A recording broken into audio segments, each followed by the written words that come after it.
എല്ലാവർക്കും നമസ്കാരം. ഇന്ന് നോക്കുവാൻ പോകുന്നത് അമേരിക്കൻ പ്രസിഡൻറ്റിൻ്റെ പ്രധാനപ്പെട്ട ക്വാളിഫിക്കേഷൻസിനെ പറ്റിയും അതുപോലെ തന്നെ അദ്ദേഹത്തെ എങ്ങനെയൊക്കെയാണ് എന്തെല്ലാം മാർഗങ്ങളിലൂടെയാണ് അദ്ദേഹത്തെ അധികാരത്തിൽ നിന്നും പുറത്താക്കുവാൻ സാധിക്കുന്നത് എന്നതിനെയും പറ്റിയാണ്. ഇപ്പോൾ നമുക്കറിയാം, അമേരിക്കൻ പ്രസിഡൻറ്റ് എന്ന് പറയുന്നത് അമേരിക്കൻ ഐക്യനാടുകളിലെ കാര്യനിർവഹണ സമിതിയുടെ തലവനായിട്ടാണ് അറിയപ്പെടുന്നത്. മാത്രവുമല്ല 4 വർഷത്തേക്കാണ് അദ്ദേഹത്തെ തിരഞ്ഞെടുക്കുന്നത്. കൂടാതെ ഒരു വ്യക്തിക്ക് 2 തവണ മാത്രമാണ് അമേരിക്കൻ പ്രസിഡൻ്റായിട്ട് തുടരുവാൻ സാധിക്കുകയുള്ളൂ. അപ്പോൾ അത്രത്തോളം പവറുള്ള അമേരിക്കൻ പ്രസിഡൻ്റ് ആകുവാൻ ചില യോഗ്യതകൾ ആ വ്യക്തിക്ക് ഉണ്ടായിരിക്കണം. അപ്പോൾ അതിനെപ്പറ്റിയാണ് വീഡിയോയിൽ നോക്കാൻ പോകുന്നത്. അപ്പോൾ ആദ്യത്തെ ഒരു ക്വാളിഫിക്കേഷൻ എന്ന് പറയുന്നത് തന്നെ അമേരിക്കയിൽ ജനിച്ച ഒരു വ്യക്തിക്ക് മാത്രമേ അമേരിക്കൻ പ്രസിഡൻ്റ് ആയിത്തീരുവാൻ സാധിക്കുകയുള്ളൂ എന്നുള്ളതാണ്.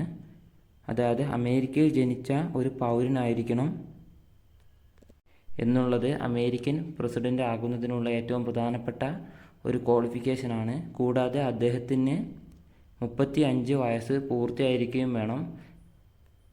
അതായത് അമേരിക്കൻ പ്രസിഡൻ്റ് ആവാനുള്ള ഏറ്റവും കുറഞ്ഞ പ്രായപരിധിയാണ് 35 ഇയേഴ്സ് ഓൾഡ് എന്നത്. ഈ 2 മാനദണ്ഡങ്ങളെ കൂടാതെ അദ്ദേഹം കുറഞ്ഞത് 14 വർഷമായിട്ടെങ്കിലും അമേരിക്കയിൽ താമസിക്കുന്ന, അതായത് സ്ഥിരമായിട്ട് താമസിക്കുന്ന ഒരു വ്യക്തി കൂടി ആയിരിക്കണം എന്നുള്ളതും അമേരിക്കൻ പ്രസിഡൻറ്റിന് ഉണ്ടായിരിക്കേണ്ട ഒരു ക്വാളിഫിക്കേഷനാണ്. മറ്റൊരു ക്വാളിഫിക്കേഷൻ എന്ന് പറയുന്നത് അദ്ദേഹം അമേരിക്കൻ ഫെഡറൽ ഗവൺമെൻറ്റിൻ്റെ കീഴിലോ അതുപോലെ തന്നെ അമേരിക്കൻ ഐക്യനാടുകളിലെ ഏതെങ്കിലും സ്റ്റേറ്റ് ഗവൺമെൻറ്റിൻ്റെ കീഴിലോ ജോലി ചെയ്യുന്ന ആളായിരിക്കരുത് എന്നുള്ളതും അമേരിക്കൻ പ്രസിഡൻറ്റിന് ഉണ്ടായിരിക്കേണ്ട ഏറ്റവും പ്രധാനപ്പെട്ട ഒരു ക്വാളിഫിക്കേഷനാണ്. ഈ ഇത്തരത്തിലുള്ള ഗവൺമെൻറ്റിൻ്റെ കീഴിലൊന്നും തന്നെ ഒരു ജോലിയും ചെയ്യുന്ന ആളായിരിക്കരുത് അമേരിക്കൻ പ്രസിഡൻ്റായിട്ട് വരേണ്ടത്. മാത്രവുമല്ല ഏതെങ്കിലും തരത്തിലുള്ള കുറ്റകൃത്യങ്ങളിൽ പ്രതികളായിട്ടുള്ളവർക്ക് അമേരിക്കൻ പ്രസിഡൻ്റ് ആകുവാൻ യോഗ്യത ഉണ്ടായിരിക്കുന്നതല്ല. അപ്പോൾ ഒരു തരത്തിലുള്ള കുറ്റകൃത്യങ്ങളും പ്രതികളാവാത്തവർ ആണ് അമേരിക്കൻ പ്രസിഡൻ്റ് ആകുന്നതിനുള്ള മറ്റൊരു യോഗ്യത എന്ന് പറയുന്നത്.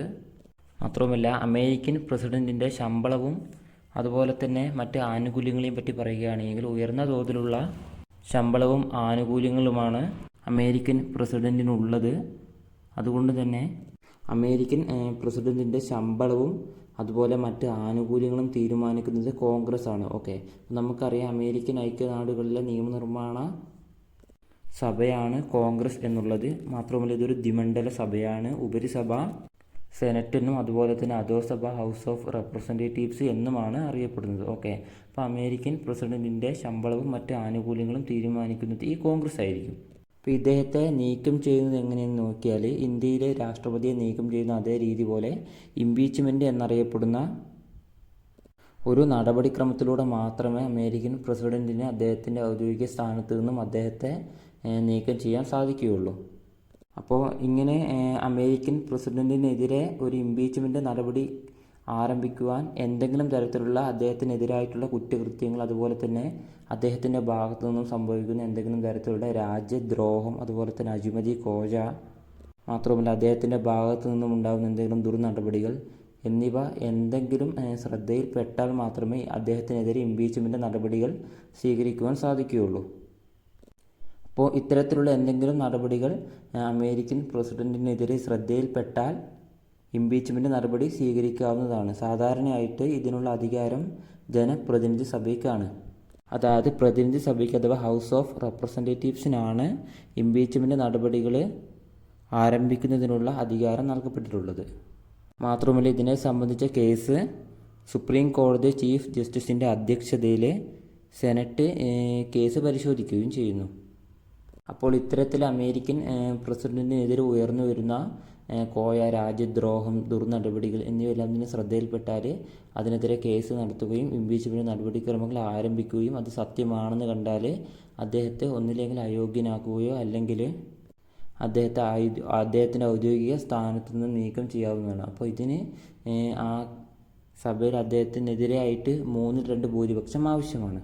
അതായത് പ്രസിഡൻറ്റിനെ ഔദ്യോഗിക സ്ഥാനത്ത് നിന്നും നീക്കം ചെയ്യുന്നതിനും അതുപോലെ തന്നെ അയോഗ്യനായിട്ട് പ്രഖ്യാപിക്കുന്നതിനും 3/2 വോട്ട് ആവശ്യമാണ് എന്നുള്ളത്. ഓക്കെ, അപ്പോൾ ഇത്രയും കാര്യങ്ങളാണ് അമേരിക്കൻ പ്രസിഡൻറ്റിനുണ്ടായിരിക്കേണ്ട പ്രധാനപ്പെട്ട ക്വാളിഫിക്കേഷൻസും അതുപോലെ തന്നെ അദ്ദേഹത്തെ ഔദ്യോഗിക സ്ഥാനത്ത് നിന്നും നീക്കം ചെയ്യുന്നതുമായിട്ടുള്ള പ്രൊസീജിയേഴ്സ്. ഓക്കെ, അപ്പോൾ നിലവിൽ ലഭ്യമായിട്ടുള്ളൊരു ഡോക്യുമെൻറ്റ്സ് അത് മലയാളത്തിലേക്ക് എനിക്ക് അറിയുന്ന രീതിയിൽ തർജ്ജമ ചെയ്തിട്ടാണ് ഈ ക്ലാസ് എടുത്തിരിക്കുന്നത്. എന്തെങ്കിലുമൊക്കെ തെറ്റുകളുണ്ടെങ്കിൽ പുറത്തു തരിക.